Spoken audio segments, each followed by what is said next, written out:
The idea of order at Key West is not an easy poem to grasp. In fact, there are journals and journals that have been written just trying to understand Wallace Stevens' work. This makes me wonder, how can I understand this poem, and why is there so much debate on what this poem truly means? By analyzing Stevens' use of repetition, alliteration, and poem structure, in conjunction with the ideas of chaos theory and subjectivity, I will show how Stevens' lack of clarity gives meaning and relevance to the poem in everyday life. While not being explicit in his writing, Stevens' writing gives clarity to the theme of the poem, that the concepts of chaos and order ebb and flow just like the sea. In order to try and understand the poem, we will first look at the poem's literary elements.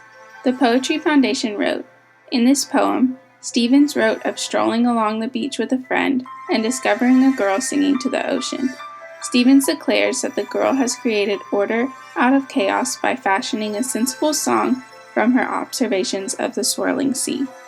Stevens repeats the word she 14 times throughout the poem, along with the repetition of the word her. But who is she? There has been much debate about who Stevens is referring to, whether she is a real person, an idea, or simply a muse. While Brooke Beaton argues in her article in the Wallace Stevens Journal that she is a muse, other critics, like J. Hillis Miller, on the other hand, propose that the antecedent of the pronoun she in the first line may be the title of the poem. She writes, "Could she not be the embodiment of the idea of order at Key West?" About a year after the publication of The Idea of Order at Key West, in a letter to Ronald Latimer, Stevens wrote, "The music of poetry which creates its own fictions is one of the sisterhood of the living dead. It is a muse. All of the muses are of that sisterhood." On the following day, again to Latimer, he writes, "No muses exist for me. I felt as though I should have to say this to you in order to enjoy Thanksgiving properly." This makes one lean towards the argument that she is the embodiment of the title. Whether she is a muse or the idea of order, the ambiguity in Stevens' writing allows for the reader to make the poem personal by forcing the reader to make an image of their own.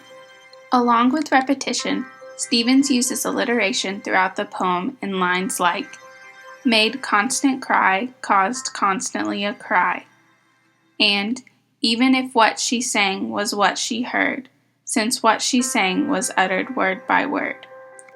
This alliteration creates a musicality in the poem, which enhances the image of the woman singing. By creating this lyrical effect, Stevens allows the reader to be deeply immersed in the poem. Is it a sad song or a happy one? Upbeat or slow? Victoria Shinbrodt writes, "The poet cannot use his voice to articulate the inhuman sound of the sea and singer, but he can beckon the audience to enlist their imaginations in the poetic process, to stop, listen, and formulate their own responses to the songs." While allowing the reader to formulate their own image of the singer and the song, Stevens gives the reader a chance to make the poem into what they want it to be. This is where Stevens' writing promotes the idea of subjectivity, which will be discussed later on. Finally, the structure of the poem supports the theme of order versus chaos. The last two stanzas have no mention of the word she or her, as compared to the frequent repetition of the word in the previous 5 stanzas. If we take J. Hillis Miller's earlier position and argue that she is order, then this structure change represents a loss of order, or chaos. The poem says the singing ended, which represents the end of order.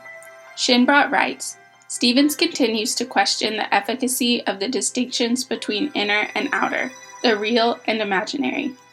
As he calls out to Ramon Fernandez, the glassy lights, the lights that the fishing boats at anchor there, that mastered the night and portioned out the sea, are reminders of the human need to create order out of chaos." To understand chaos, you can start from a scientific standpoint. The Fractal Foundation describes chaos as the science of surprise, of the nonlinear and the unpredictable. It teaches us to expect the unexpected. While most traditional sciences deal with supposedly predictable phenomena like gravity, electricity, or chemical reactions, Chaos theory deals with nonlinear things that are effectively impossible to predict or control, like turbulence, weather, the stock market, our brain states, and so on. Chaos is defined as a lack of order, or utter confusion and disorder, and entropy is the measure of the degree of disorder or uncertainty in a system.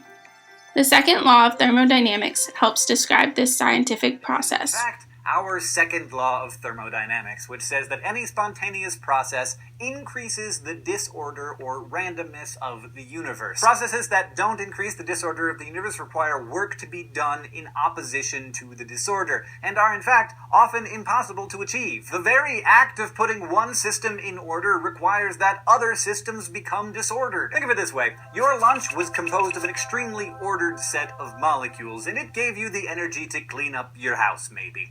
And it had to be broken down into less ordered nutrient molecules for you to do that. Carbohydrates, proteins, and lipids, and those molecules were broken down even further as they were converted to energy in your cells. And then your body used some of that energy to power your muscles as you cleaned your house. But much of that energy was used to do things like keep your heart beating and breathe and make sweat, and some of that was lost to the surroundings in the form of random movement and, most importantly, heat. By the time you finish, your house may be orderly, but the remains of your lunch molecules are all over the place, and that's only one of the many systems that became less orderly while you worked. So yes, cleaning your house, in fact, increased the overall disorder of the universe. Next time someone gives you a hard time about the state of your house, you can tell them that. Obviously, disorder is a pretty big deal in the universe, and that makes it a pretty big deal in chemistry. So scientists have a special name for it: entropy. Entropy is a measure of molecular randomness, or disorder, and even though people complain about the disorder in their lives, it's not all bad news. Entropy helps make chemical reactions possible, and it helps us predict how much useful work can be extracted from a reaction. We all have to...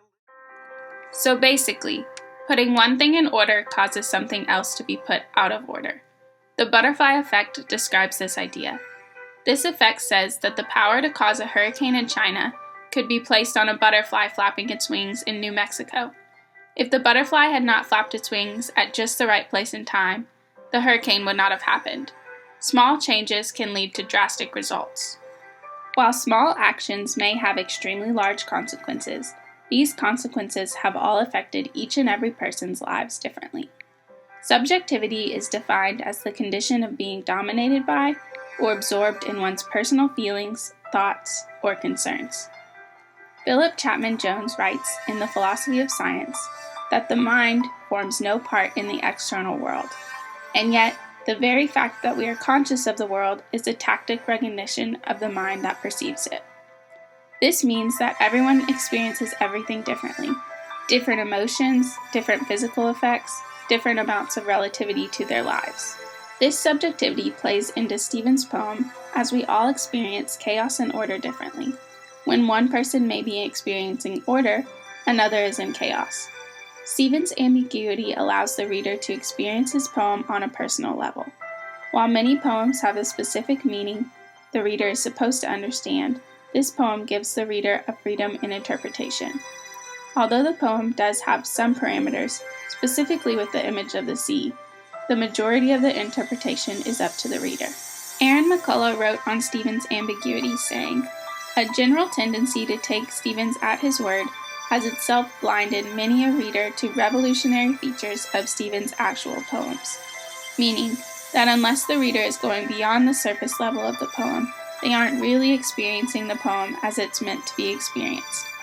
At one point in time, this poem could give a reader a feeling of order, thinking of a happy memory, when at a different time in the person's life, the poem could give them a sense of chaos.